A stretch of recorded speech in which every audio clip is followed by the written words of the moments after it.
만나기를 원합니다. 주님의 음성을 듣기를 원합니다. 성령으로 기름 부어주시고 우리에게 영적 깨달음을 허락하여 주시옵소서.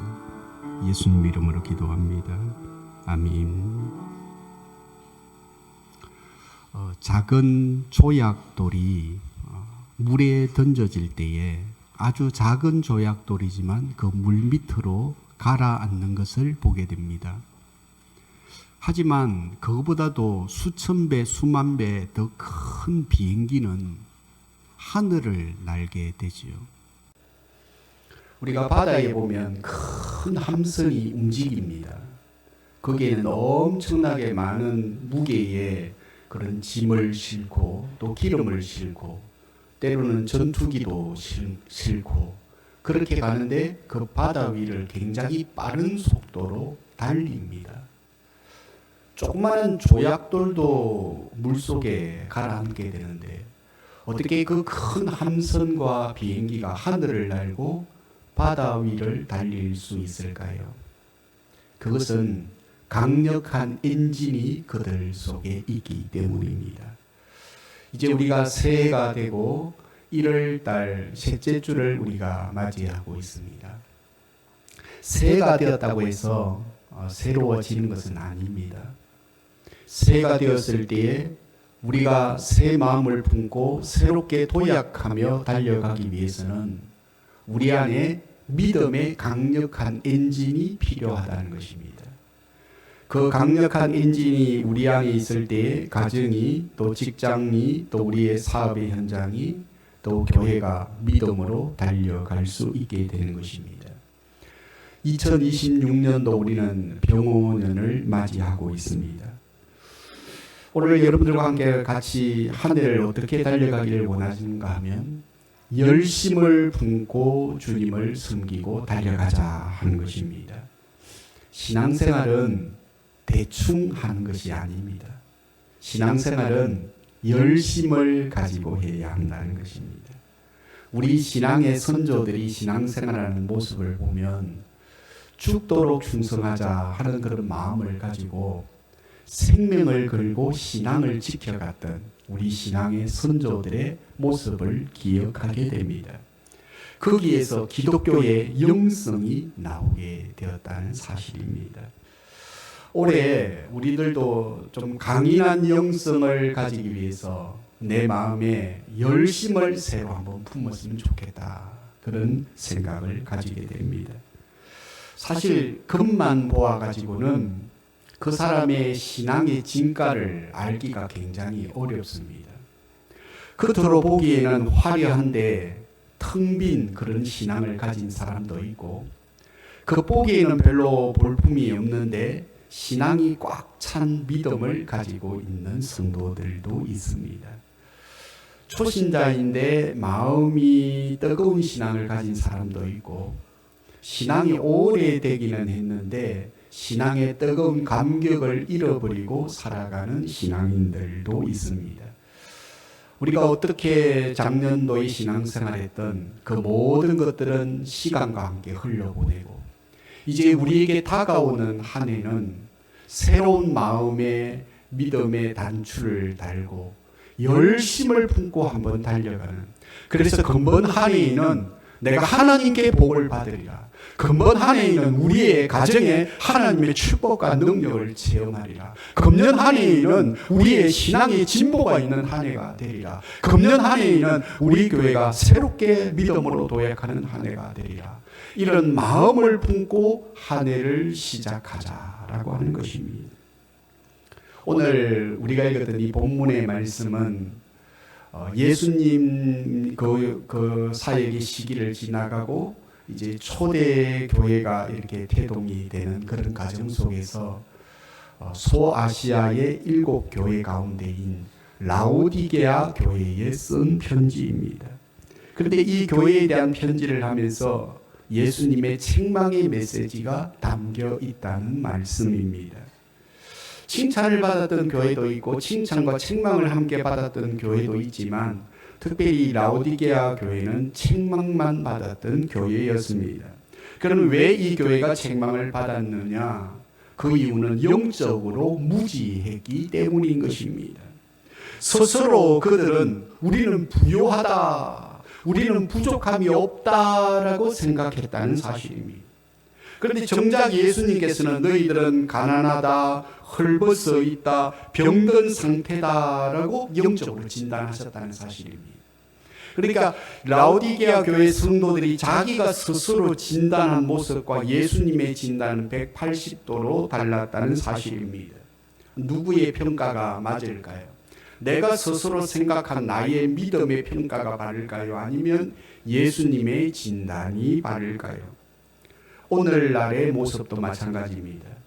우리 한국 교회는 세계 어느 역사에 견줄 수 없는 기독교의 140년이라고 하는 세월 동안 이 엄청난 기독교의 부흥을 이루었던, 역사 그 어떤 나라에도 없었던 기독교의 부흥을 경험한 나라와 민족이 우리 대한민국입니다. 하나님께서 엄청난 은혜를 이 민족에게 부어주셨습니다. 하지만은 라오디게아 교회처럼 140년이라고 하는 시간이 흘러가면서 겉은 화려해지고 웅장해 있는데 사실 그 안으로 들어가 보면 교회 안에 많은 문제와 빛이 없는 모습이 많다는 사실입니다. 기독교의 140년이라는 역사 속에서 세계 10대 교회 가운데 몇 개가 우리 한국에 있을 정도로 한국 교회는 부흥과 성장을 했습니다. 하지만 실상은 그 안으로 들어가 보면 복음의 능력을 잃어버리고 복음의 기쁨을 잃어버리고 복음의 감격을 잃어버리고 살아가는 그리스도인들이 너무나도 많고 교회 공동체가 많이 있다는 사실입니다. 예수님께서는 오늘 이 본문을 통하여서 겉모습은 화려하고 아름답지만은 실상은 스스로 가난하고 헐벗어 있다라고 주님이 진단을 하시면서 열심을 내라라고 말씀하고 있는 이 말씀을 우리는 귀를 기울여서 보아야 할 것입니다. 열심을 내라, 회개하라라고 권고하고 있는 것입니다. 이 말씀은 가는 길을 딱 멈추고 다시금 신앙을 점검해 보고 그리고는 하나님께로 돌아가자라고 하는 외침이라는 사실이지. 오늘 이 본문의 말씀을 통해서 우리가 새해를 맞이하면서 라오디게아 교회에 주셨던 말씀을 우리의 가슴에 새기면서 세 가지를 기억하며 한 해를 달려갔으면 좋겠습니다. 첫째로는 신앙생활을 적극적으로 하자는 것입니다.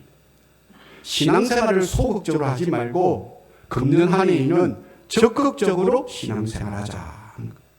신앙생활은 적극적으로 해야 하는 것입니다.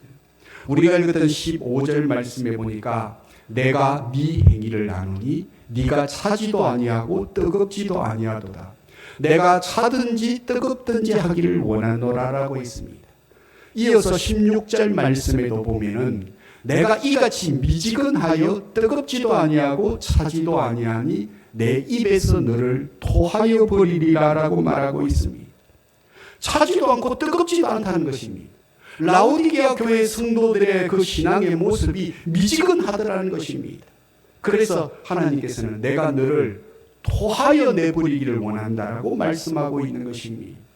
이것은 하나님 앞에 기쁨이 되는 믿음이 아니라고 우리에게 말해주고 있는 것이죠. 이번 주간에 제 아내가 굴국을 해갖고 식탁에 올렸습니다. 근데 제가 조금 늦게 이제 식탁에 앉다 보니까 굴국이 조금 미지근하게 식어 있는 것입니다. 그래서 제 아들하고 전도사하고 같이 이제 이렇게 국을 이렇게 먹는데, 야, 이 굴국밥집에서 먹는 맛이 안 나는 거예요. 그래서 야, 조금 맛이 그렇다, 2% 부족하다 하고 한 그릇을 다 먹었습니다. 그러고 난 다음에 한 그릇을 또 조금 더 먹고 싶어가지고 이제 가스레인지로 가가지고 이제 불을 탁 켜고는 따뜻하게 다시금 데파가지고 그렇게 굴국을 이제 전도사하고 같이 먹었습니다. 그런데 굴국밥집에서 먹은 맛이 나는 거예요. 이게 국이 따뜻해지니까요. 속이 시원하다고 아들하고 저랑 둘이서 시원하다 하고 다시 그 굴국을 한 그릇을 다 먹었던 기억이 있습니다. 국도요, 식고 미지근하니까 먹어도 지맛이 안 나는 거예요. 신앙생활도 마찬가지입니다. 우리가 미지근하게 신앙생활하면 신앙생활에 기쁨이 없어요. 언제부터인가 우리의 신앙의 권태기에 빠지는 것입니다. 감격이 사라지는 거예요. 기쁨이 사라지는 거예요. 내가 십자가의 그 처음 복음을 받았을 때 그 울면서 주님의 그 은혜에 감격했던 그 사랑이 식어져 버리고 사라지는 거예요. 신앙생활은 뜨겁게 해야 한다는 사실입니다. 라오디게아 교회는 어느 순간부터 타성에 젖으면서 미지근한 신앙으로 바뀌어져 갔던 것입니다. 십자가의 감동도 식어지고 뜨거움도 식어지고 그 마음에 있는 열정도 사라지기 시작을 한 것입니다. 그래서 예수님께서 그 교회를 평가하시면서 내가 너를 토하여 내버리겠다라고 말씀하고 있는 것입니다. 실제로 라오디게아 교회는 굉장히 물질적으로도 부유한 그런 교회였습니다. 부족함이 없었습니다. 그래서 그들이 말합니다. 우리는 부자라, 부족한 것이 없다라고 스스로 칭할 정도로 겉으로는 굉장히 웅장하고 화려한 교회였습니다. 하지만은 그 부족함이 없는 그 삶의 현실이 신앙의 뜨거움을 앗아가 버리고 말았다는 사실입니다. 우리 마음속에 뜨거움의 열정이 사라지는 순간에 슬그머니 마귀 사단이 우리 마음속에 들어와서 우리의 생각과 우리의 삶을 지배하기 시작합니다. 그래서 성경 베드로전서 5장 8절에는 말하기를 근신하라 깨어라 너희 대적 마귀가 우는 사자와 같이 삼킬 자를 찾고 있다라고 말하고 있는 것입니다. 깨어 있으라고 근신하는 신앙을 가져야 한다라고 우리에게 권면하고 있는 것입니다. 한마디로 말하면 영적 잠을 자지 말라는 것입니다. 우리가 지금 살고 있는 시대가 종말의 끝에 살고 있거든요. 그래서 이 종말의 끝에 사는 이 시대의 특징이 뭐냐? 다 잠을 잔다는 것입니다. 예수님의 비유 가운데서 10처녀의 비유 가운데 다 10명의 처녀들이 다 잠을 잤지 않습니까? 이 마지막 시대의 특징이 영적 잠을 자고 미지근한 신앙을 가지는 것이 특징이라는 사실입니다. 로마서 13장 11절에는 너희가 이 시기를 알거니와 자다가 깰 때가 벌써 되었다 그렇게 말하고 있습니다. 이제 깨어있는 신앙을 가져야만이 마지막의 시대의 신앙과 믿음을 지켜갈 수 있는 시대가 온다라고 우리에게 권면하는 것입니다. 사실 소아시아 7교회 가운데 스무나 교회 같은 경우에는 굉장히 핍박을 많이 받았던 도시입니다. 그런데 그 핍박 가운데서도 그들의 속에는 많은 순교자들이 배출이 되어졌어요. 하지만 이 라오디게아 교회는 오히려 편안한 생활 속에서 차지도 않는 믿음, 뜨겁지도 않는 미지근한 믿음을 붙들고 살아왔다는 것입니다. 그런데 예수님께서는 그 스무나 교회는 칭찬을 하고 계시지만 이 라오디게아 교회는 예수님이 책망을 하고 계시는 겁니다. 그런데 이 모습이요, 우리나라의 한반도와 유사합니다. 우리나라는 지금 이제 남과 북이 이제 분단되어져 있는 분단 국가입니다. 이 지구상에 마지막 남아있는 분단 국가이죠. 북한은 기독교를 박해하는 나라입니다. 그래서 지금도 약 지하 교회에서 30만 정도가 믿음을 지켜가고 있다고 그러거든요. 그들은 입을 뒤집어 쓰고 소리를 내지 않고 기도하고 찬송을 합니다. 그들은 구전으로 복음을 다음 세대들에게 전수를 합니다. 그들은 성경만 가지고 있어도 바로 포로 수용소로 갑니다. 그래서 포로 수용소 안에는 대다수의 많은 크리스찬들이 그곳에 있습니다. 그들은 신앙의 종교를 가질 수가 없기 때문이죠. 하지만 그들의 믿음은요, 생명을 걸고 믿음을 지켜가는 신앙이라는 겁니다. 거기에 반해서 우리나라 대한민국은 마음껏 우리 어느 지역이든 하나님을 찬양하고 예배할 수 있는 축복의 나라에 살고 있습니다. 그들은 생명을 한 번의 예배를 위해서 생명을 걸고 목숨을 걸고 예배를 드리고 있고, 우리는 언제든지 예배만 하고 드리고자 하는 마음만 가지고 있으면 예배를 드릴 수 있는 풍요의 시대를 살아갑니다. 그런데 한국 교회의 우리의 신앙은 점점점 미지근해지기 시작하고, 북쪽에 있는 그 숨어서 믿음을 지켜가는 그들의 믿음은 아주 날카로운 영성을 가지고 믿음을 지켜가고 있다는 것입니다. 오늘날 많은 대한민국의 성도들이 통일이 되면 우리가 저 북한에도 가가지고 복음을 전할 수 있고, 또 우리가 그 나라를 기독교의 신앙으로 쇄신시킬 수 있다라고 생각하지만 실제로는 북한에 의해서 지하교회에서 믿음을 지켜가는 그들이 한국 교회를 쇄신시킬 수 있다는 것을 기억해야 합니다. 그래서 이 풍요로움이 결국에는 우리의 믿음을 미지근한 신앙으로 만든다는 것입니다. 초창기 한국 교회가 부흥을 했을 때 가난했습니다. 병들었습니다. 병원에다 갈 수 없을 만큼 그 가난했을 때 하나님의 이름밖에 부를 수가 없어서 산에 올라가서 기도하고 바위 위에서 기도하고 나무 뿌리를 붙들고 기도하고 교회의 그 마룻바닥에 와서 기도하고 그러면서 한국 교회가 이만큼 변화와 성장을 하게 된 것입니다. 지금에 들어와서 한국 교회는 라오디게아 교회처럼 차지도 뜨겁지도 않는 미지근한 믿음을 붙들고 살아가는 시대 속에 살아가고 있다는 것입니다. 사랑하는 성도 여러분, 이런 시대일수록 우리는 복음에 대한 열정을 가지고 뜨거움을 가지고 하나님을 향한 뜨거운 사랑의 마음을 가지고 우리가 신앙생활을 해야 한다는 것입니다. 특별히 코로나 이후의 시대에 이 뜨거움들이 점점점 사라져가는 이 한 시대 속에서 우리는 새롭게 금년 새해에는 복음의 열정을 가지고 열심을 품고 내가 하나님을 섬기리라, 내가 어느 누구보다도 하나님만을 섬기리라는 이 신앙의 각오를 가지고 한 해를 달려간다면 하나님께서 여러분들의 삶을 붙들어 주실 것이고 우리의 가는 길에 은혜 위에 은혜를 베풀어 주실 줄 믿고 여호와를 앙망하는 신앙으로 한 해의 마음을 굳건하게 묻고 그렇게 한 해를 출발하는 저와 여러분이 될 수 있기를 주의 이름으로 축복합니다. 디모데후서 2장 3절에는 우리를 예수 그리스도의 군사로 부름을 받았다라고 말하고 있습니다. 그래서 그리스도의 군사로 부름을 받은 사람은 자기의 생활에 얽매이지 아니하고 모집한 자를 기쁘게 하기 위해서 달려간다라고 말했습니다. 어떻게 하면 하나님을 기쁘시게 할까? 이 마음이 우리의 마음에 열심을 다시금 붙들어 일으키게 만드는 동기가 된다는 것입니다.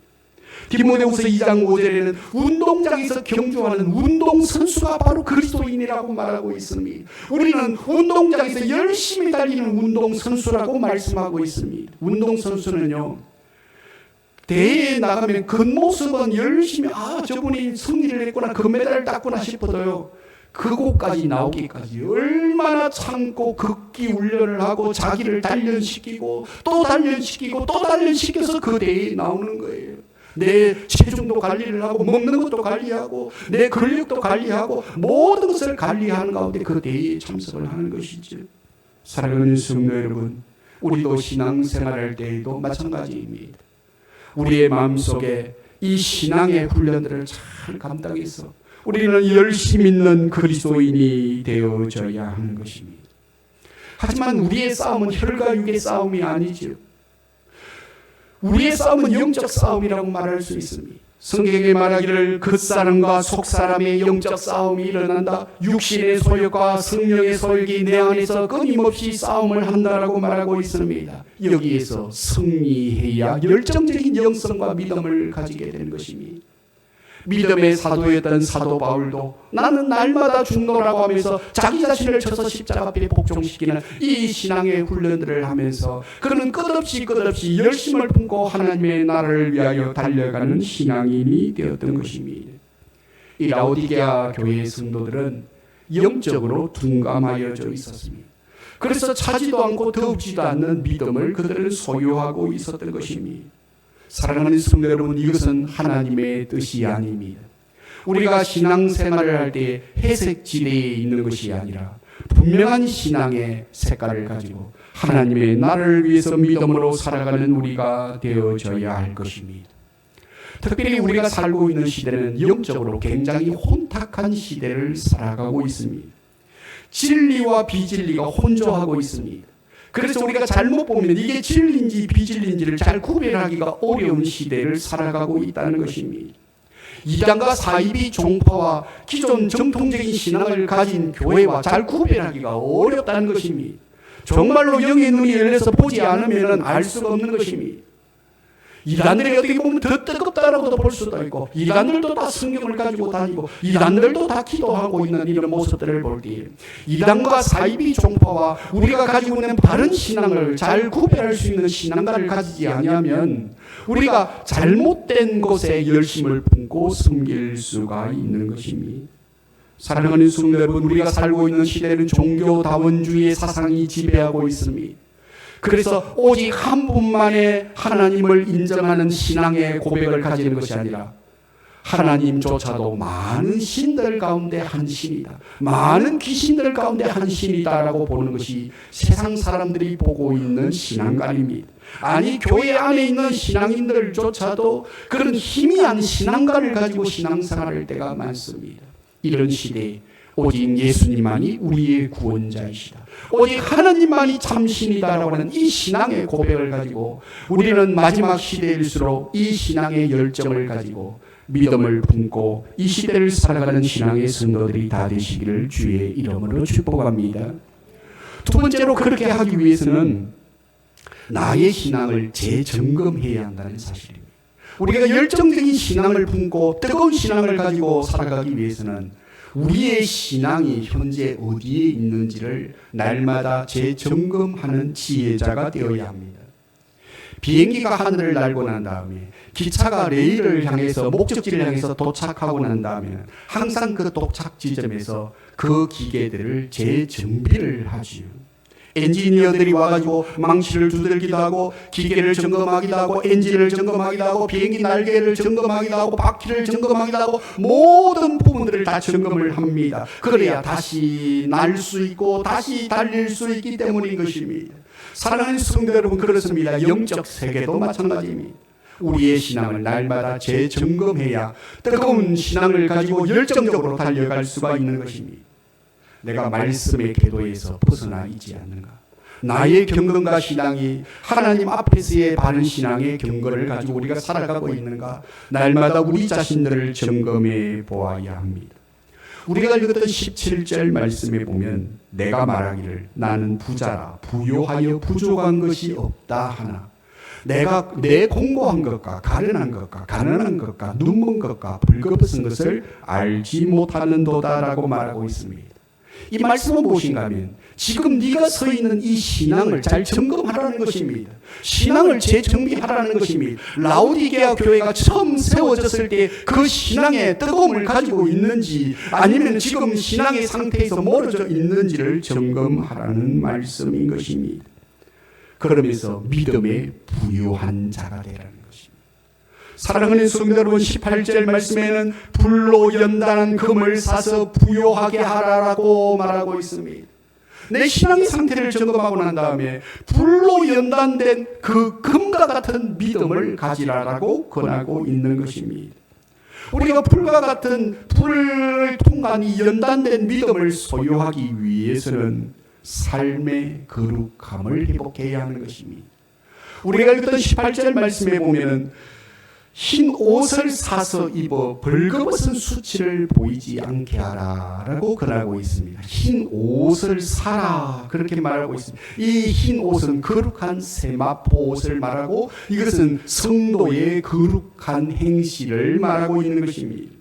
다시 다르게 표현하면 삶이 따르는 영성과 경건을 가져야 한다는 것입니다. 그리고는 벌거벗은 수치를 보이지 않게 하라고 권하고 있는 것입니다.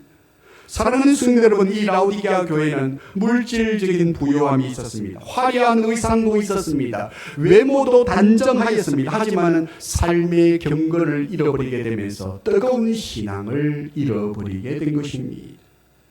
그들은 스스로 생각하기를 세상에 부요한 것이 하나님께 부요한 것이라고 생각했다는 것입니다. 물질적으로만 풍요로우면 그것이 하나님이 주시는 그 축복의 그 은혜 안에 있는 것이라고 생각했다는 사실입니다. 우리 그리스도인들은 세상에서도 부유한 자가 되어서 어렵고 힘들고 가난한 자를 돕는 자가 되어져야 할 것이고, 무엇보다도 세상적으로 부유한 것보다 하나님께 대하여 더 부유한 그리스도인이 되어져야 하는 것입니다. 이것이 바로 거룩한 경건을 만들어내는 능력인 것입니다.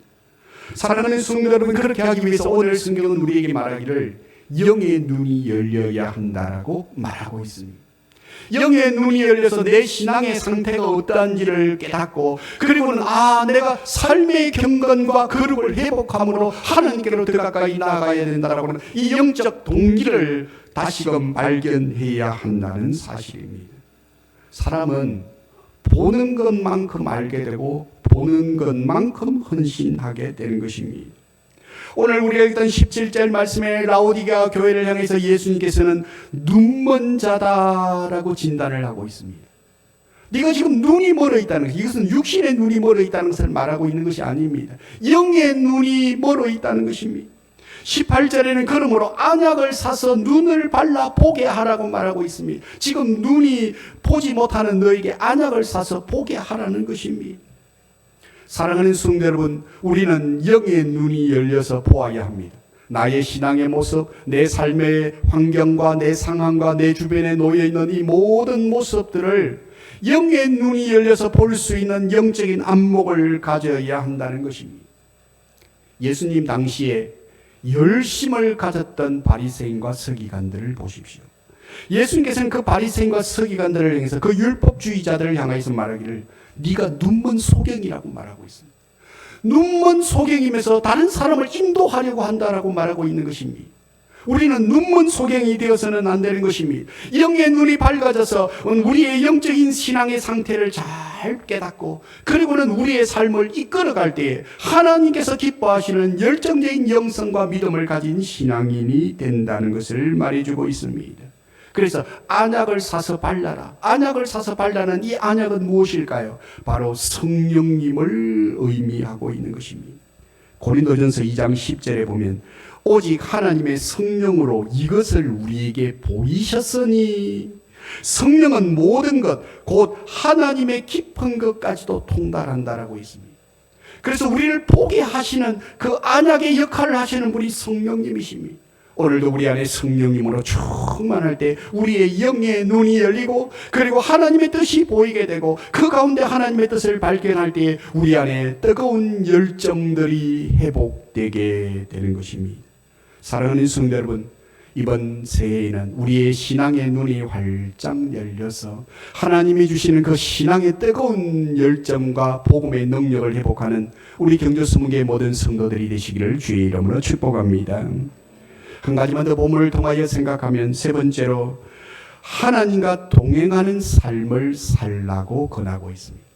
우리가 열정적인 영성을 회복하기 위해서는 눈이 열리는 것만 갖고는 안 되는 것입니다. 눈이 열리고 난 이후에 우리는 주님과 끊임없이 동행하는 삶을 살아가야 하는 것입니다. 우리가 읽었던 20절 말씀에 보니까 볼지어다 내가 문 밖에 서서 두드리노니 누구든지 내 음성을 듣고 문을 열면 내가 그에게로 들어가 그와 더불어 먹고 그는 나와 더불어 먹으리라 라고 말했습니다. 그런데 이 말씀이요, 불신자에게 주신 말씀이 아닙니다. 많은 사람들은 이 본문의 말씀을 안 믿는 불신자들에게 복음을 제시할 때 쓰는 성경 구절로 사용하고 있지만, 실제로는 불신자들에게 말하고 있는 것이 아닙니다. 세상의 불신자가 아니라 교회 안에 불신자에게 주시는 말씀인 것입니다. 교회 안에 있으나 영의 문이 열리지 않고 마음의 문이 열리지 않는 자를 향한 주님이 주시는 메시지입니다. 왜냐? 라오디게아 교회에 주신 말씀이기 때문입니다. 우리가 교회 공동체 안에 있다고 해서 우리 영의 눈이 다 열려 있다라고 생각하시면 안 되는 것입니다. 마음의 문을 하나님을 향하여 활짝 여십시오. 그리고는 주님과 영적인 깊은 교제를 나누십시오. 그래야 내 안에 그 주님이 주시는 복음의 열정이 회복되는 것입니다. 내가 열심히 해야지, 내가 열심히 열정적인 신앙을 가지고 살아가, 그 결단 말고 성령님이 그냥 내 안에서 이 뜨거운 가슴에 불을 붙여주시는 것입니다. 영의 눈이 열리고, 그리고 주님과 이 깊은 영적인 사귐을 통해서 우리의 마음에 성령님이 붙여주시는 성령의 영적인 뜨거움이 불일 듯이 일어나게 될 때에 교회는 부흥하게 되고, 우리의 가정은 부흥하게 되고, 하는 일들이 잘 되게 되고, 그 가운데 하나님의 은혜의 역사가 나타난다는 사실입니다. 이것이 성경적인 원리인 것입니다. 오늘 이 본문의 말씀을 통해서 우리가 동행하는 삶을 살기 위해서 세 단계가 필요합니다. 첫 번째 단계는 마음의 문을 여는 단계입니다. 마음의 문을 열어야 합니다. 누구든지 내 음성을 듣고 문을 열면이라고 말해 이 문은 마음의 문을 의미하고 있는 것입니다. 옛날에 솔로몬 왕이 술람미 여인을 찾아와 가지고 문을 그 집에 문을 두드렸습니다. 열어다오 열어다오 열어다오. 그 얼굴이 새카만 여인이 술람미 여인의 집에 열어달라고 문을 두드렸습니다. 한참을 두드려도 문을 안 열어주는 거예요. 그리고는 두드리고 있는데 안에서 소리가 들립니다. 내가 지금 옷을 벗고 그리고는 발을 씻었으니 내가 문을 열어줄 수 없노라 하면서 핑계하며 문을 열어주지 않는 것이었습니다. 그리고는 열어다오 열어다오 문을 두드리다가 결국에는 이 솔로몬이 가게 됩니다. 나중에 이 술람미 여인이 늦게 깨달았어요. 아, 내가 나를 그토록 사랑하는 그 솔로몬 왕이 얼마나 나를 사랑한지 그 사랑을 늦게 깨닫고는 문을 열고 나가보니까 솔로몬이 없는 것입니다. 솔로몬을 잃어버린 술람미는 낭패를 보았고 아가서 5장에 보면 내가 병이 들었노라 라고 말하고 있다는 사실. 사랑하는 성도 여러분, 이처럼 마음의 문을 닫고 빗장을 열지 않는 사람은 주님을 만날 수가 없습니다. 마음의 문을 열지 않으면 설교가 설교로 와닿지 않습니다. 하나님의 메시지로 다 와닿지 않습니다. 말씀을 들어도 깨달음이 없습니다. 기도를 해도 깊은 기도로 들어가지 않습니다. 사랑하는 성도 여러분, 하나님을 향하여 마음의 문을 여십시오.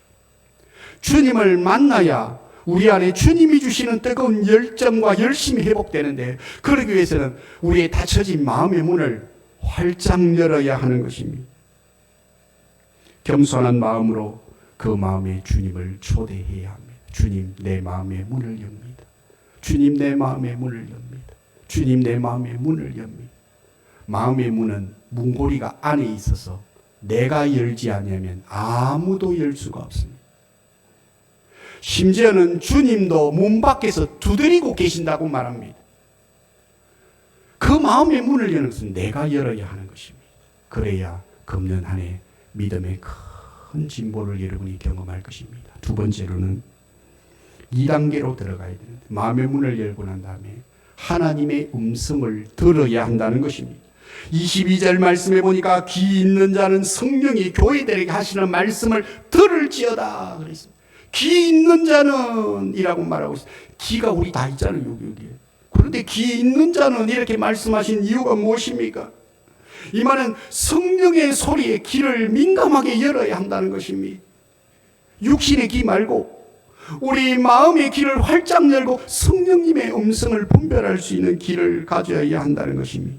그런 자가 복된 자입니다. 엘리야가 한 시대 귀하게 쓰임을 받았습니다. 한 시대 선지자로서 귀하게 쓰임을 받았던 이유가 무엇인가 하면은 호렙산에서 세미한 주님의 음성을 들었기 때문입니다. 하나님의 음성을 들을 수 있는 그 세미한 영적 귀를 가지게 되면 그 주님을 만난 그 기쁨과 성령의 놀라운 능력이 그 임하게 되면서 갈멜산에 성령의 불이 떨어지지 않습니까? 사랑하는 성도 여러분, 잘 들을 수 있는 영적 귀를 달라고 우리가 기도해야 하는 것입니다. 요한복음 10장 4절에 보면 목자가 우리의 문을 열고 양의 이름을 부를 때 자기의 양들은 목자의 음성을 알고 따라간다고 했어요. 목자장 되시는 주님의 음성을 잘 들을 수 있는 영의 귀를 가져야 하는 것입니다. 데살로니가 교회 성도들은 말씀을 들을 때 사람의 말로 듣지 않고 하나님의 말씀으로 들었다, 그렇게 말합니다. 우리가 하나님의 말씀을 잘 들을 수 있는 영적인 귀를 가질 때 하나님께서 우리에게 놀라운 은혜와 능력을 부어주시는 것입니다. 그리고는 세 번째 단계로 나아가야 합니다. 세 번째 단계가 무엇입니까? 마음의 문을 열고 영의 길을 열고 난 다음에 주님과 깊은 교제를 나누어야 하는 것입니다. 젊은 연인이 사랑에 빠지면 뭐가 나타나는 줄 아세요? 얼굴이 막 밝아져요. 아무것도 아닌 일에 호호호호 웃어쌌습니다. 옆에서 지켜보면 뭐 때문에 웃는지도 몰라요. 그런데만 그것 때문에 좋다고 막 호호호 얼굴을 쳐다봐도 좋으니까 사랑에 빠지게 된다는 것이. 교제가 그만큼의 능력이 있습니다. 사랑하는 성도 여러분, 주님과 깊이 만나게 되면 우리 얼굴이 펴지게 되어 있습니다. 야, 너만 있으면 돼. 너만 있으면 돼. 다른 거 다 있어도 너가 없으면 없는 것이고 다른 거는 다 없어도 너만 있으면 돼. 그렇게 사랑의 하모니의 고백을 하지 않습니까?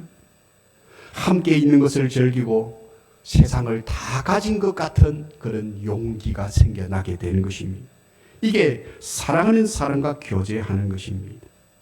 이 교제가 너무 좋아가지고 영원토록 교제하고 싶어서 뭐 하지요? 결혼하는 것입니다.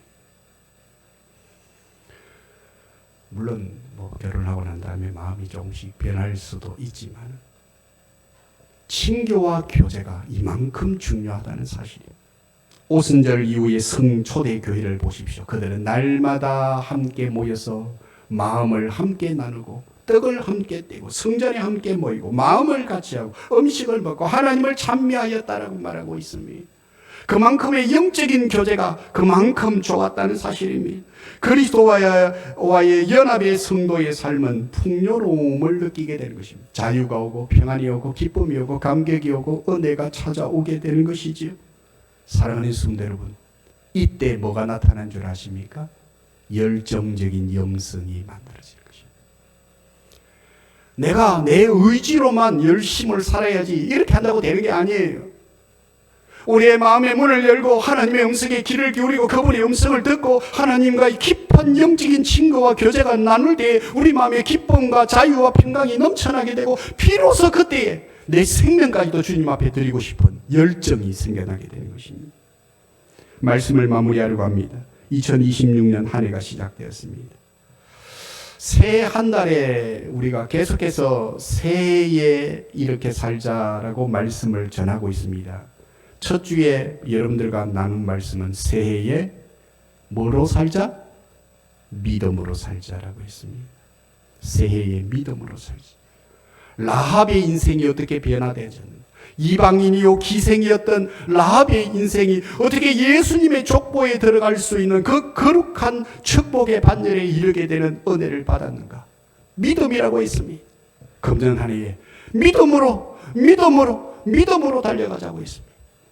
두 번째로는 여러분들과 함께 같이 나눈 말씀은 마음을 굳세게 지켜야 한다고 했습니다. 믿음으로 달려가기 위해서 마음을 굳세게 해야 하는 것입니다. 마음을 지키라. 무릎 지킬 만한 것보다 네 마음을 지켜야 한다라고 말씀했습니다. 그래야 새해가 빛나게 됩니다. 세 번째로 여러분들과 함께 셋째 주에 같이 나누는 말씀은 열심을 품고 주님을 섬기자는 것입니다. 이렇게 믿음으로 새해를 달려가게 될 때 하나님께서 금년 한 해 우리 모든 성도들의 삶과 우리 교회와 이 나라와 이 민족과 우리의 직장과 삶에 하나님이 복을 주실 줄로 믿고 이런 믿음 위에 굳건하게 서는 우리 성도들이 되기를 주의 이름으로 축복합니다. 우리 찬송 550